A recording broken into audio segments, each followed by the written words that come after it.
Planejaram um Natal sem o pai viúvo. Ele chegou com um presente que parou tudo. Riram do pai viúvo quando ele apareceu na porta da casa da filha na véspera de Natal. Todos vestidos com roupas elegantes, taças de cristal nas mãos, enquanto ele estava ali, com seu casaco surrado, botas enlameadas e um embrulho amassado debaixo do braço. A risada baixa da nora ecoou como um tapa. O olhar constrangido da filha doeu mais que qualquer palavra. O silêncio que seguiu foi como um muro invisível entre aquele homem de mãos calejadas e a festa sofisticada que acontecia no interior da casa. "O senhor não recebeu minha mensagem. Combinamos de nos encontrar só amanhã, pai", disse a filha, tentando não olhar para os convidados que agora observavam a cena com aquele misto de curiosidade e pena que dilacera qualquer dignidade. O pai apertou o pacote contra o peito, como se pudesse proteger o que havia dentro com o próprio corpo, enquanto gotas de chuva escorriam de seu cabelo grisalho para o rosto enrugado pelo tempo e pelo trabalho. Você teria coragem de defender aquele pai ou preferiria desviar o olhar como todos os outros na sala? Conte-nos nos comentários.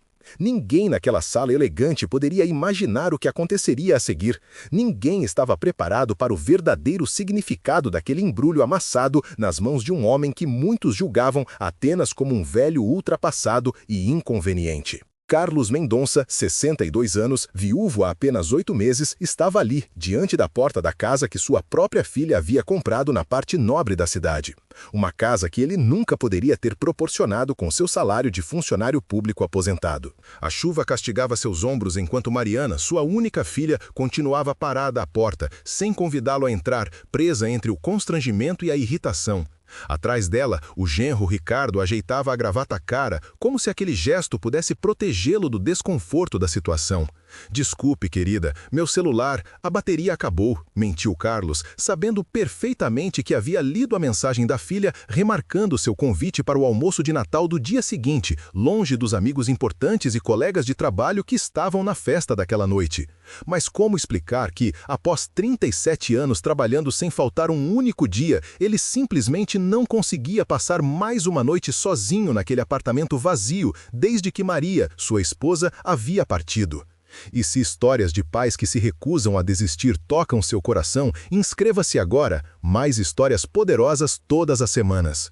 Carlos não tinha nascido pobre, mas a vida o ensinaram o valor do sacrifício muito cedo. Filho de comerciantes de classe média, viu os pais perderem tudo durante a crise econômica dos anos 80. Aos 17 anos, abandonou o sonho da faculdade de engenharia para trabalhar e ajudar a sustentar a família. Foi nessa época que conheceu Maria, sua futura esposa, numa fila de emprego. Ele conseguiu a vaga, ela não. No dia seguinte, ele voltou à empresa e implorou até que contratassem Maria também. Quando Mariana nasceu, 3 anos depois, o casal vivia em um apartamento pequeno no subúrbio, mas Carlos jurou que sua filha teria todas as oportunidades que ele não teve. Trabalhava em 2 empregos, dormia apenas 4 horas por noite, mas conseguiu pagar as melhores escolas para a filha. Maria costurava em casa para complementar a renda. Nas raras vezes em que iam ao cinema, dividiam um único refrigerante e um saco de pipocas entre os 3. "A gente se sacrifica agora para ela ter um futuro melhor", dizia Maria, quando Carlos chegava exausto em casa após 16 horas de trabalho. E Mariana cresceu brilhante, inteligente e determinada. Passou em primeiro lugar para a faculdade de Direito, conseguiu estágio no melhor escritório da cidade. Conheceu Ricardo, filho do dono da firma. Casaram-se em uma cerimônia luxuosa, para a qual Carlos teve que vender o único terreno que havia comprado como investimento para sua aposentadoria. "Vale a pena, Maria", ele dizia à esposa enquanto assinava os papéis da venda. "Nossa menina vai ser feliz, é tudo o que importa." Mas a distância entre pai e filha começou a crescer sutilmente. Primeiro foram os jantares de domingo que começaram a ser desmarcados. Depois, as ligações que ficavam cada vez mais curtas. As visitas que se tornaram raras. Carlos e Maria entendiam. A filha estava ocupada construindo sua carreira, sua nova família. Eles tinham feito tudo aquilo justamente para que ela pudesse voar alto, até que Maria adoeceu. Um câncer agressivo, daqueles que não dão tempo para despedidas adequadas. Em apenas 6 meses, Carlos viu a companheira de 40 anos definhar na cama do hospital público. Mariana apareceu algumas vezes, sempre apressada, sempre com o celular na mão, atendendo chamadas de clientes importantes no corredor.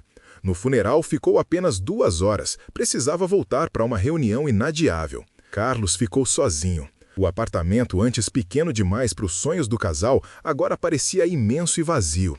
As paredes ecoavam lembranças. O silêncio era ensurdecedor. Foi então que ele decidiu fazer algo especial para o primeiro Natal sem Maria. Algo que pudesse reconectar pai e filha, algo que trouxesse de volta aquela menina que uma vez sentava em seu colo enquanto ele lia histórias antes de dormir. Na porta da casa elegante, enquanto a festa acontecia lá dentro, Carlos ainda segurava o embrulho amassado contra o peito. A chuva ficava mais forte, mas ele permanecia ali, como se ainda acreditasse que seria convidado a entrar. "Pai, está todo mundo olhando", sussurrou Mariana, o rosto corado de vergonha. "Por favor, vamos resolver isso amanhã. Tenho convidados importantes aqui, o sócio sênior do escritório, clientes internacionais." Foi quando uma voz pequena e curiosa soou atrás dela. Lucas, o neto de 7 anos, o único neto de Carlos, espremeu-se entre as pernas da mãe e olhou para o avô com aqueles olhos enormes, tão parecidos com os de Maria. "Vovô, você trouxe um presente para mim?" O coração de Carlos se apertou. Há quanto tempo não ouvia a voz do neto? 3 meses? 4? As visitas haviam se tornado cada vez mais raras desde que Maria morrera, como se, sem a avó, não houvesse mais razão para o menino ver o avô. Ricardo apareceu atrás do filho, colocando a mão em seu ombro com firmeza. "Lucas, volte para dentro, seu avô vai nos visitar amanhã." Mas o menino não se moveu. Continuou olhando para o pacote nas mãos do avô, os olhos brilhando de curiosidade. Foi nesse momento que Carlos percebeu que estava tremendo, não de frio, mas de nervosismo.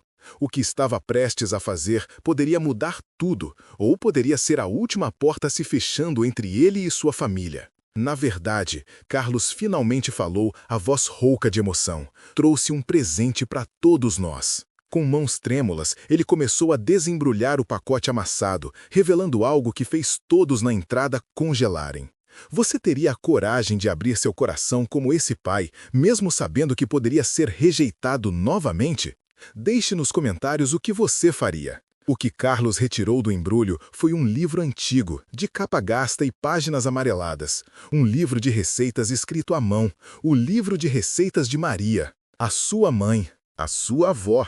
Carlos olhou do rosto perplexo da filha para o neto curioso. Escreveu todas as nossas tradições de Natal aqui. Todos os pratos que fazíamos juntos quando você era pequena, Mariana. O peru com farofa de frutas, o pudim de leite condensado que você adorava, as rabanadas que comíamos na ceia da meia-noite. Mariana olhava para o livro como se visse um fantasma. As mãos perfeitamente manicuradas hesitaram no ar, sem tocar o objeto. Achei que, talvez... A voz de Carlos falhou. Talvez pudéssemos cozinhar algo juntos, como família, como fazíamos antes. O silêncio que se seguiu foi doloroso. Ninguém se moveu. Do interior da casa, as risadas e conversas da festa continuavam, alheias ao drama que se desenrolava na entrada. A chuva caía impiedosa sobre os ombros de Carlos. Foi então que Lucas estendeu as pequenas mãos e pegou o livro. Abriu numa página aleatória e seus olhos se arregalaram. "Mamãe, tem desenhos! E olha, tem seu nome escrito aqui!" De fato, nas margens das páginas havia pequenos desenhos coloridos. Uma Mariana criança ajudando na cozinha, Maria sorrindo enquanto ensinava a filha a amassar a massa do pão, Carlos carregando a menina nos ombros para colocar a estrela no topo da árvore de Natal. Sua avó desenhava enquanto esperava os pratos assarem no forno, explicou Carlos, a voz embargada pela emoção. Ela documentou toda a sua infância nesse livro, Mariana, todos os nossos natais juntos. Foi quando Mariana notou algo caindo do livro. Uma foto antiga, amarelada pelo tempo. Ela a pegou antes que tocasse o chão molhado. Era uma fotografia do primeiro Natal deles como família. Mariana, recém-nascida nos braços da mãe, Carlos ao lado, o rosto jovem e cheio de esperança. Um apartamento humilde decorado com simples luzes coloridas ao fundo. E foi como se algo quebrasse dentro de Mariana. Como se uma represa de emoções contidas por anos finalmente cedesse. Seus olhos se encheram de lágrimas enquanto seus dedos traçavam os contornos da foto, tocando o rosto de sua mãe. "Meu Deus!" ela sussurrou, e sua voz não era mais a da advogada bem-sucedida e fria, mas a da menina que um dia fora. "Mãe..." Nesse momento, um dos convidados apareceu atrás dela, curioso com a demora. Era Paul Stevenson, o investidor americano que Ricardo tanto queria impressionar, o homem que poderia aprovar o financiamento milionário para o novo projeto do escritório. "Algum problema, Mariana?" Perguntou ele em inglês, olhando com curiosidade para o velho ensopado na porta. Ricardo imediatamente tentou intervir, o sorriso forçado estampado no rosto. Nenhum problema, Sr. Stevenson. Apenas um pequeno mal-entendido familiar que resolveremos amanhã. Mas o americano já estava olhando para o livro nas mãos de Lucas, para a foto na mão de Mariana e para o velho homem ensopado que ainda permanecia na chuva. Seus olhos se estreitaram, primeiro em confusão, depois em compreensão. "Este é seu pai?" perguntou a Mariana, que apenas assentiu, ainda olhando para a fotografia. "E você o está deixando na chuva na véspera de Natal?" O tom de Stevenson não era acusatório, mas sua pergunta caiu como uma bomba no silêncio constrangedor.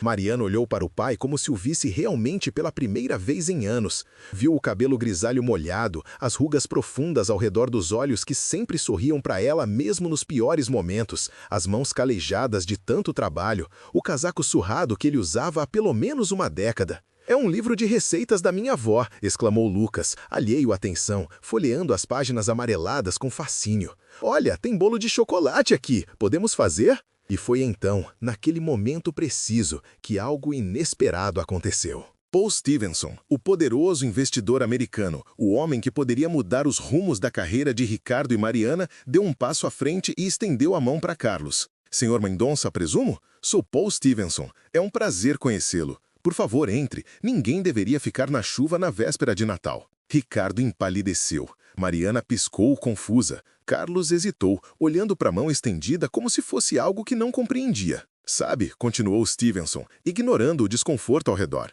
"Perdi meu pai há 3 anos. Daria qualquer coisa para ter mais um Natal com ele. Qualquer coisa." Havia uma sinceridade crua em sua voz que cortou todas as pretensões sociais da noite. "E, se me permite dizer, esse livro de receitas é exatamente o tipo de coisa que faz o Natal valer a pena. Tradições familiares, memórias, comida feita com amor. Isso sim impressiona mais do que qualquer jantar catering." O silêncio que se seguiu foi diferente do anterior. Não era mais carregado de constrangimento, mas de possibilidades, de escolhas. Mariana olhou para o pai, depois para o filho que ainda folheava o livro com entusiasmo e finalmente para o investidor que acabara de dar uma lição de humanidade que nenhum contrato milionário poderia comprar. "Entre, pai." Ela finalmente disse, a voz baixa mas firme. E pela primeira vez em anos, ela estendeu os braços e abraçou Carlos, não se importando que seu vestido caro ficasse molhado, não se importando que todos estivessem olhando.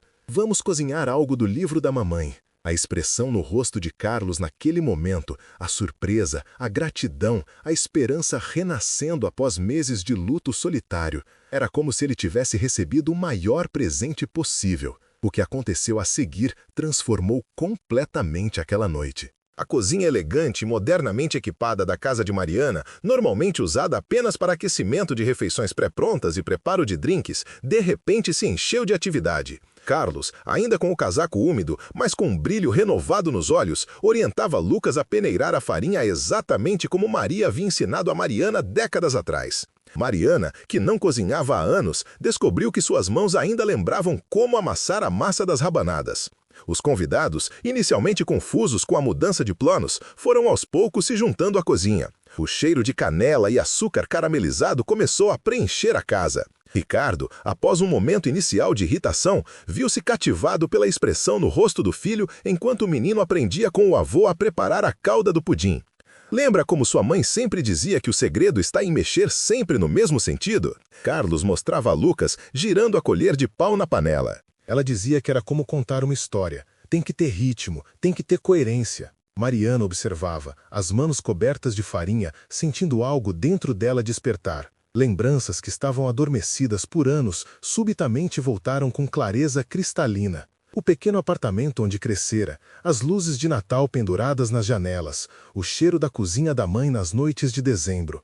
A sensação de segurança absoluta, sabendo que, não importava quão pouco tivessem, eles sempre teriam um ao outro. Quando foi que ela havia perdido isso de vista? Quando o sucesso profissional, a casa bonita, as roupas caras se tornaram mais importantes que aquela sensação de pertencimento? Paul Stevenson, o temido investidor, havia arregaçado as mangas de sua camisa de grife e agora ajudava a cortar frutas para a farofa do Peru, contando histórias sobre os natais de sua infância em Chicago. "Meu pai era mecânico", ele revelou, para a surpresa de todos. Trabalhava 6 dias por semana. Muitas vezes dormia apenas 4 horas por noite. Mas no Natal, ele sempre encontrava tempo para fazer o prato especial da família, um pudim inglês que aprendeu com meu avô.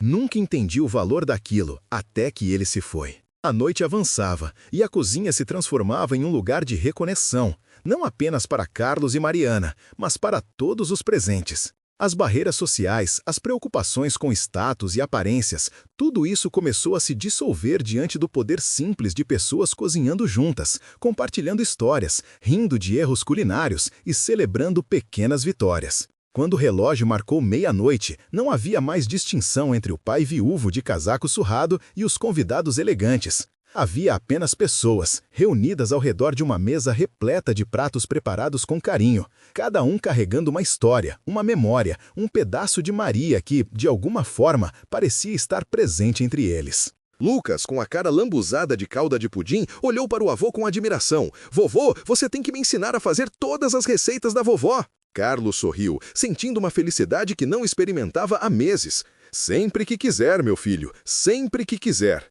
Foi então que Mariana se levantou, segurando uma taça. A sala silenciou. Ela olhou para o pai, os olhos úmidos, mas o rosto sereno. "Quero fazer um brinde", disse ela, a voz clara e firme. "A minha mãe, que nos deixou este legado de amor em forma de receitas. E ao meu pai." Ela olhou diretamente para Carlos, que teve a coragem de bater à nossa porta esta noite, mesmo sabendo que poderia ser rejeitado. "Por me lembrar o que realmente importa no Natal. Por me trazer de volta para casa, mesmo estando dentro da minha própria casa." Houve um momento de silêncio emocionado, e então Paul Stevenson ergueu sua taça também. "Se me permitem", ele disse, "gostaria de propor não apenas um brinde, mas também um acordo." Ele olhou para Ricardo, que imediatamente ficou atento. "Qualquer empresa que entenda o valor da família e das tradições da forma como testemunhei hoje é exatamente o tipo de parceiro que procuro. Senhor Mendonça", ele se virou para Carlos, "seu presente não apenas trouxe sua família de volta, mas também me convenceu a fechar esse acordo." Ricardo quase engasgou com a bebida. Mariana olhou para o investidor com espanto. Carlos apenas sorriu, sem entender completamente o impacto daquelas palavras no futuro profissional da filha e do genro. O que nenhum deles poderia prever naquela noite é que nos anos seguintes, aquele livro de receitas se tornaria uma tradição anual, que Lucas cresceria conhecendo cada história por trás de cada prato, que Mariana começaria a equilibrar melhor sua vida profissional e pessoal, reservando domingos para visitar o pai, que Ricardo aprenderia a valorizar mais do que apenas contratos milionários, que Paul Stevenson se tornaria não apenas um parceiro de negócios, mas um amigo da família, aparecendo regularmente para os jantares de domingo. O que eles não sabiam é que aquele simples livro de receitas, aquele presente aparentemente insignificante nas mãos de um velho viúvo, havia feito muito mais do que salvar um Natal. Havia salvado uma família. Nunca julgue o presente pelo embrulho, nunca julgue uma pessoa pela aparência e nunca, jamais, subestime o poder de uma memória compartilhada. Se esta história tocou seu coração, inscreva-se agora para mais histórias poderosas todas as semanas e clique no vídeo na tela para assistir a próxima história com uma reviravolta tão poderosa que você jamais esquecerá.